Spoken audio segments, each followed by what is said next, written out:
क्या आज का इंसान अपना अस्तित्व बिना मशीनों के सोच सकता है? शायद नहीं। इंसान को आगे बढ़ने के लिए मशीनों की जरूरत होती है। मशीनों ने मानव विकास को आगे बढ़ाने में बहुत बड़ा योगदान दिया है, लेकिन इससे भी बड़ा योगदान उन लोगों का है जिन्होंने इन मशीनों को बनाया था और फिर लोगों को इनका उपयोग करना सिखाया था। ये लोग आम लोगों से अलग थे, लेकिन उन्होंने भी आम लोगों के बारे में सोचा। क्या इन्हें सिर्फ मानव कहा जा सकता है, या ये वो अग्रदूत थे जिन्होंने धरती पर मशीनों की शुरुआत की?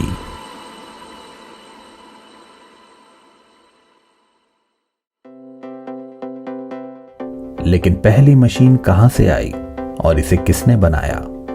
इसे जानने के लिए हमें सन 1900 में ईस्टर के दिन का समय गौर से देखना होगा।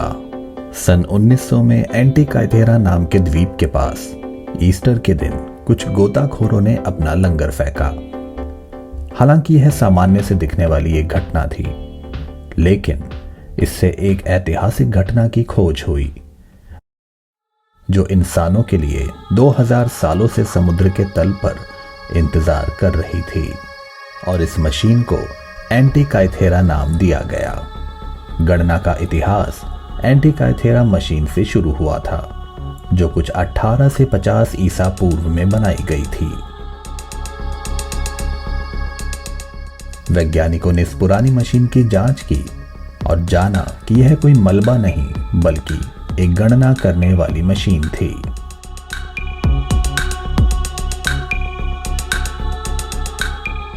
इस मशीन को निकालते ही वेलेरियस स्टाइस ने इसकी जांच की। वे एक पुरातत्ववेत्ता थे जो नेशनल म्यूजियम ऑफ एथेंस में काम करते थे। अपनी जांच में उन्होंने पता लगाया कि यह मशीन यांत्रिक गणनाएं नहीं करती है, बल्कि इसे खगोलीय घटनाओं की जांच के लिए बनाया गया था। इस मशीन के द्वारा चांद के चरण, अलग अलग ग्रहों की गति और मौसम की जांच की जाती थी।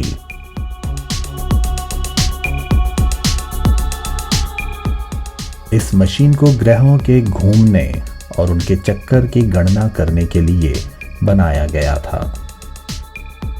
ब्रिटिश शोधकर्ता डेरेक जोसोला प्राइस ने जून 1959 के साइंटिफिक अमेरिकन में छपे एक लेख एक प्राचीन ग्रीक कंप्यूटर में एक पुरातन ग्रीक मशीन के बारे में बताया था और कहा था कि यही एंटीकाइथेरा मशीन पूरी तरह से काम करने वाली एक समुद्री मशीन है। वे इस मशीन के बारे में काफी विस्तार से बताते हुए कहते हैं कि यह मशीन कोई प्रोटोटाइप नहीं है और ना ही कोई प्रयोग है। तो क्या इंसानों से पहले भी किसी ने पृथ्वी पे आकर इस मशीन को बनाया था, या फिर हमारे पूर्वजों ने ही इस मशीन को बनाया था? प्राइस अपनी थ्योरी को इस बात से मजबूत करते हैं कि इस मशीन की 2 बार मरम्मत भी की जा चुकी है, और जिस तरह से इस मशीन के दांतेदार पहिए दिखते हैं, उससे ऐसा लगता है कि यह मशीन 2000 साल तक समुद्र के नीचे पड़ी रहने के बाद भी अच्छे से काम कर सकती है।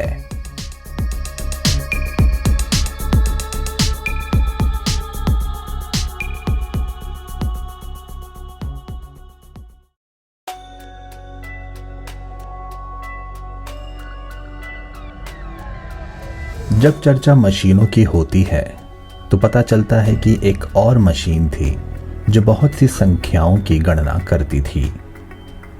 इस मशीन को अबैकस के नाम से जाना जाता था।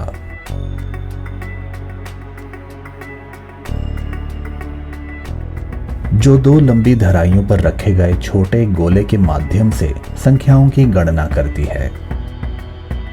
इसका इस्तेमाल करना काफी आसान था। इसे कोई भी व्यक्ति बड़ी सुगमता के साथ इस्तेमाल कर सकता था, जिससे गणना काफी आसान हो जाती थी।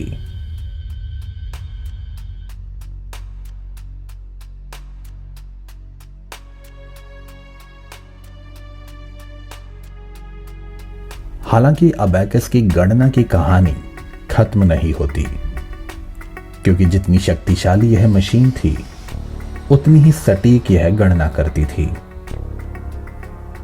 अबैकस एक ग्रीक शब्द अबैक्स से उत्पन्न हुआ था, जो हिब्रू शब्द अबैक से संबंधित था। अबैकस के कुछ पुराने उदाहरण बताते हैं कि इस मशीन को भी 2000 साल पहले बनाया गया था और बहुत ही अलग अलग जगहों में अलग अलग जनसंख्याओं ने इसका उपयोग किया था, जैसे माया, रोमन, इजिप्शियन और चाइनीज। क्या हम इसका मतलब यह समझें कि इंसानी सभ्यता गणना हजारों सालों से भी पहले से करती आ रही है?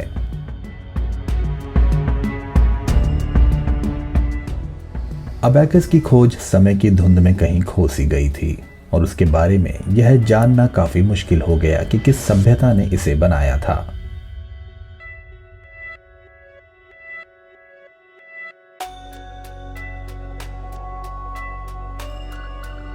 आज का कैलकुलेशन शब्द लैटिन शब्द कैलकुली से बना है और पुराने अबैकस में तारों के सहारे छोटे कंकड़ इस्तेमाल किए जाते थे जो तारों के सहारे लुढ़कते थे। आज भी जापान में स्कूलों में एक और मशीन के इस्तेमाल को सिखाया जाता है जो कैलकुलेटर की तरह ही काम करती है। इस मशीन का नाम है सोरोबान। दशकों तक जितने भी कैलकुलेटर हमारे इतिहास में बनाए गए हैं वह सारे गणित के विकास से जुड़े हुए हैं और उनसे संबंधित कुछ प्रयोग भी जुड़े हुए हैं, जैसे जीरो का परिचय जिससे संख्या को आगे बढ़ने में सहायता मिली। उसी तरह से फ्रैक्शंस, दशमलव, रियल नंबर और कॉम्प्लेक्स नंबर भी हैं और इस तरह से गणना और गणितीय विश्लेषण का विकास हुआ।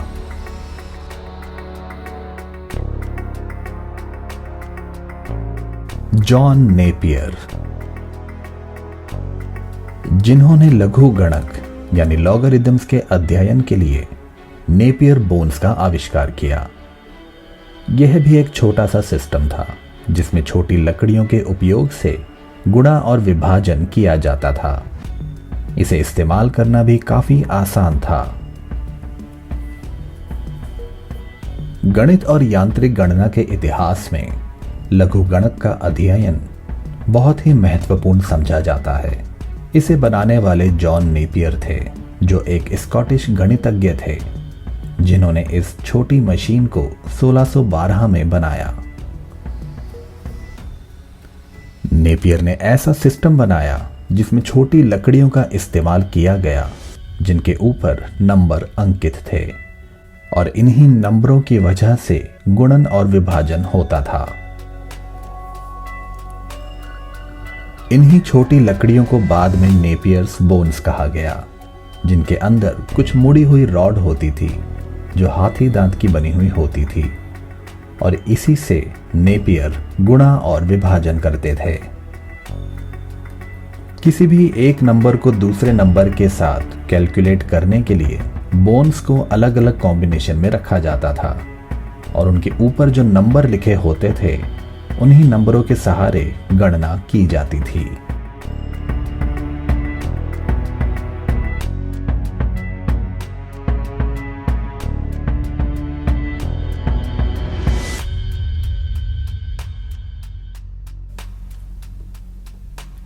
विलियम ऑट्रेड, जिन्होंने नेपियर्स बोन्स को आगे बढ़ाते हुए स्लाइड रूल बनाया, जो एक यांत्रिक मशीन थी और नेपियर्स बोन्स का ही एक अगला संस्करण था।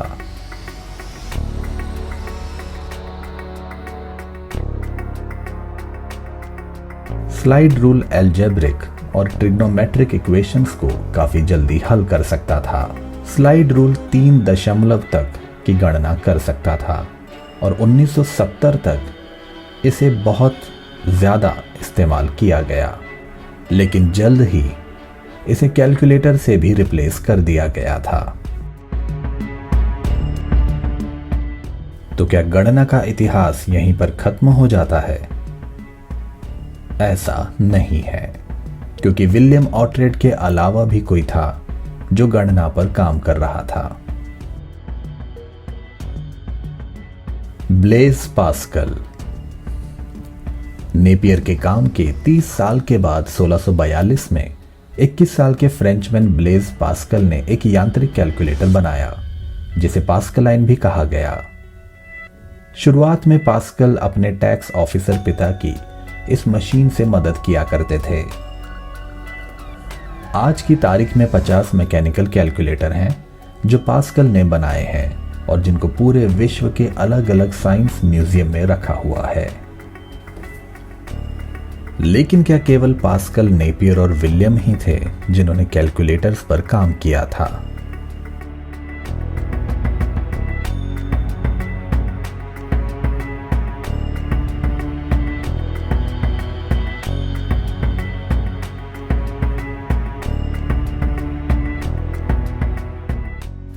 इस चेहरे को भला कौन नहीं जानता होगा। लियोनार्डो दा विंची, जिन्होंने एक मशीन की परिकल्पना की थी जो पास्कल की तरह ही काम करती थी, और इस मशीन को आखिरी बार 1967 में स्पेन के राष्ट्रीय संग्रहालय में देखा गया था। इस मशीन के ऊपर थोड़ा और अध्ययन करने के बाद आज के वैज्ञानिकों ने इसी तरह की एक और मशीन बनाई है जैसा पहले डिजाइन की गई थी।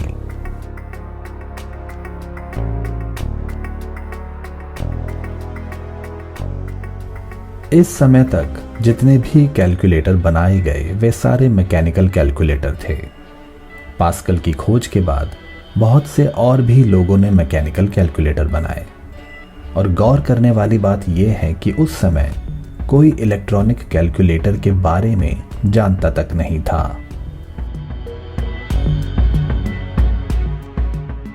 कैलकुलेटर की यह विकास यात्रा धीरे धीरे आगे बढ़ती गई। 1673 में गॉटफ्रीड विल्हेम लेबनीज ने पास्कल कैलकुलेटर में थोड़ा सुधार किया और उसका एक नया संस्करण निकाला जो गुणा भी कर सकता था, और इसको नाम दिया गया लेबनीज व्हील। इसे सबसे पहले लंदन में प्रदर्शित किया गया था। लेबनीज ने ही विज्ञान के विकास में एक और योगदान दिया और सबसे पहली बार यह बताया कि बाइनरी नंबर किस तरह से काम कर सकते हैं। 19वीं सदी के मध्य तक बाइनरी नंबर के बारे में कोई नहीं जानता था।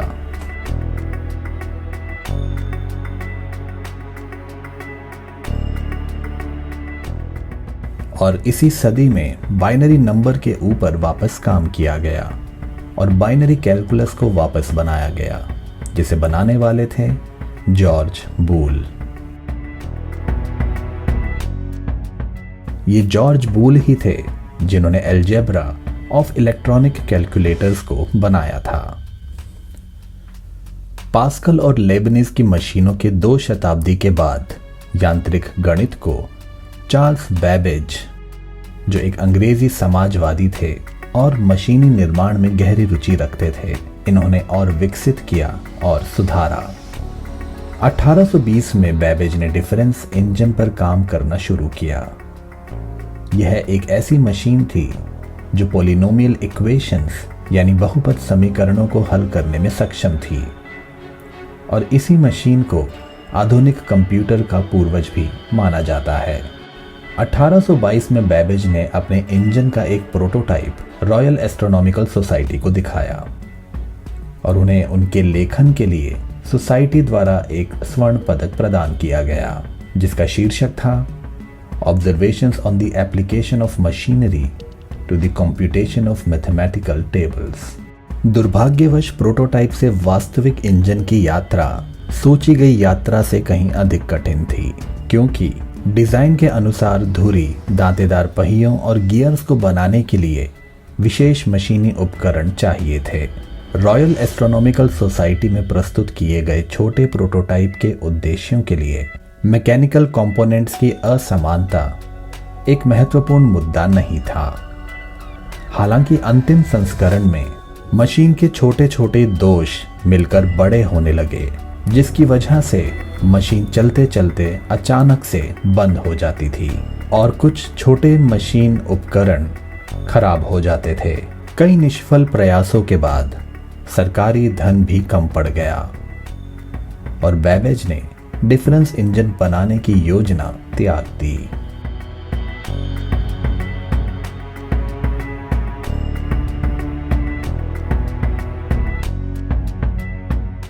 (1832) में बैबेज ने एक नए प्रकार के यांत्रिक कैलकुलेटर के ऊपर काम करना शुरू किया जिसे एनालिटिकल इंजन कहा गया, जिसके कार्य सिद्धांत आज के कंप्यूटरों से काफी मिलते जुलते हैं। बैबेज के डिजाइन के अनुसार निर्देशों को पंच कार्ड की मदद से एनालिटिकल इंजन में डाला जाता था। ये वही पंच कार्ड थे जिनका आविष्कार 1804 में जोसेफ मैरी जैकार्ड द्वारा किया गया था। इन्होंने पंच कार्ड का उपयोग पैटर्न वाले कपड़े उत्पादित करने के लिए किया था। एनालिटिकल इंजन का डिजाइन केवल विस्तृत चित्रणों तक ही प्रगति कर पाया।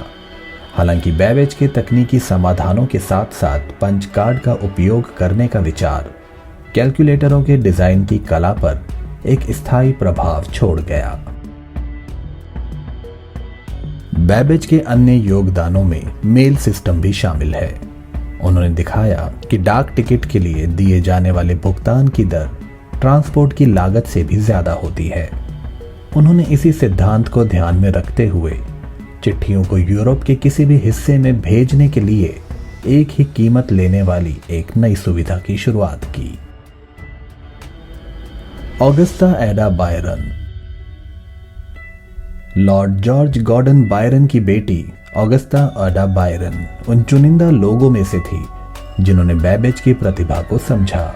उन्होंने बैबेज को बौद्धिक और आर्थिक रूप से समर्थन दिया और बैबेज की मदद की एक जटिल लेकिन असफल सिस्टम को डिजाइन करने में, जिससे घोड़ों पर जुआ खेला जा सकता था। इस सिस्टम का नाम था एनालिटिकल मशीन प्रोजेक्ट।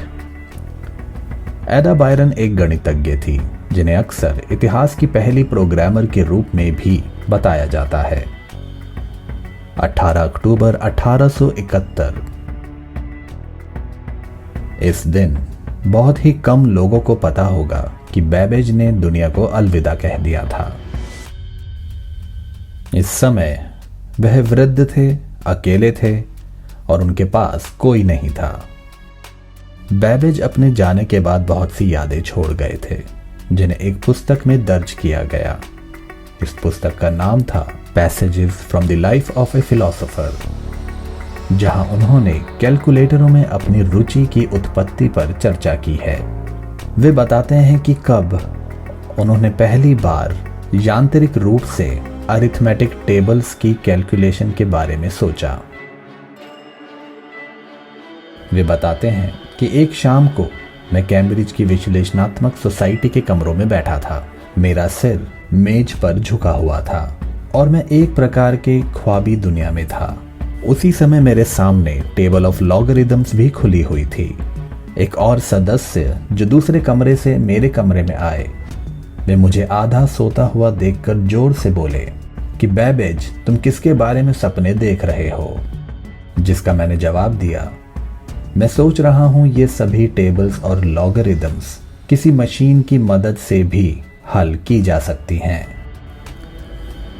बैबेज की मृत्यु के 100 सालों बाद जब पर्सनल कंप्यूटर का युग आया, तब वैज्ञानिकों की टीम ने उनकी मशीन के डिजाइनों को ढूंढा और उनकी सोच के एक इंजन का निर्माण किया।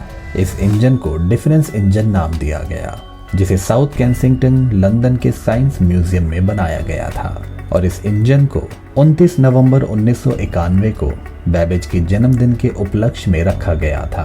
साइंस म्यूजियम में यह भी दिखाया गया है कि डिफरेंस इंजन को उसके आविष्कारक ने ही बनाया था, क्योंकि जितने भी उपकरण इस इंजन को बनाने में लगाए गए थे वह सभी विक्टोरियन काल में उपलब्ध थे।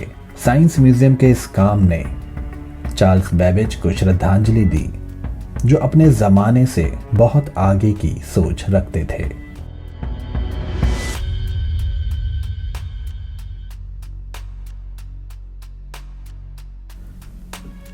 1890 में पंच कार्ड के उपयोग से कैलकुलेटर बनाने के विचार पर दोबारा काम करना शुरू किया गया था, जब यूएस सेंसस ने एक डेटा एनकोडिंग प्रणाली का उपयोग करना शुरू किया था।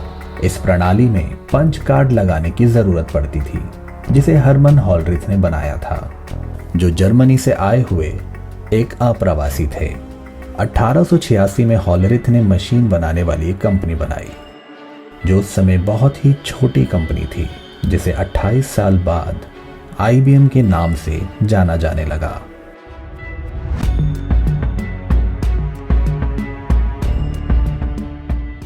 हॉलरिथ की कंपनी यूएस सेंसस के लिए पंच कार्ड और रीडर्स बनाने का काम करती थी, और उसी समय हॉलरिथ के पंच कार्ड ने यूनाइटेड स्टेट्स में एक बहुत ही बड़े डेटा को मैनेज करने में मदद की थी।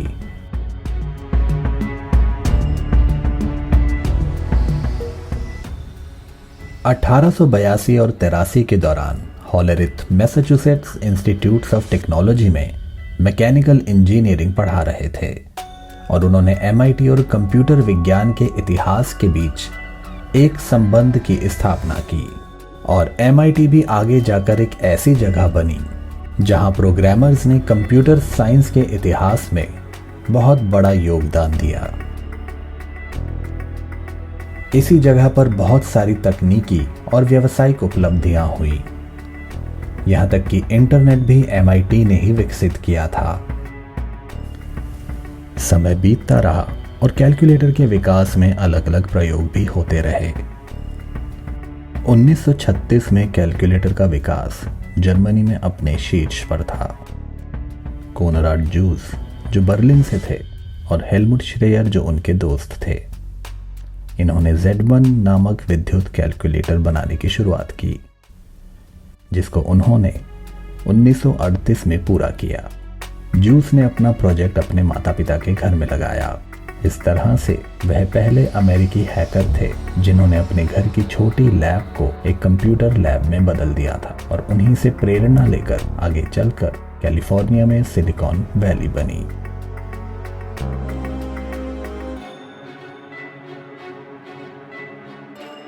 Z1 का एकमात्र गैर मैकेनिकल कंपोनेंट एक इलेक्ट्रिक इंजन है, जिसकी क्लॉक फ्रीक्वेंसी 1 हर्ट्ज है, और जिसमें सारी गणनाएं 35 मिलीमीटर फिल्म से बनी छिद्रित पट्टी के माध्यम से की जाती थी। Z1 की एक पूर्ण रूप में संभावित प्रतिलिपि बर्लिन के म्यूजियम फॉर वेक उन टेक्निक में, यानी परिवहन और प्रौद्योगिकी के म्यूजियम में आज भी उपलब्ध है। इस पहली मशीन के बाद जूस ने कई प्रोग्राम योग्य कैलकुलेटर बनाए। पहले मॉडल की धातु प्लेट को टेलीफोन रिले से बदल दिया गया। Z श्रृंखला का सबसे उन्नत मॉडल Z4 है, जिसका निर्माण 1942 में शुरू हुआ और 1945 में पूरा हुआ। Z4 2.5 टन का एक विशालकाय मॉडल है, जिसकी सतह 20 वर्ग मीटर और जिसमें 2200 रिले हैं। कोनराड जूस का Z4 दो युगों के बीच में एक पुल बनाने का काम करता है। मैकेनिक्स और बिजली के मिश्रण के साथ यह इलेक्ट्रॉनिक्स के युग की पहले से ही सूचना दे देता है, और पहले से शुरू हो चुके मैकेनिकल कैलकुलेशन के युग को भी समाप्त करता है, जो पास्कल के कैलकुलेटरों के साथ 3 सदी पहले शुरू हुआ था।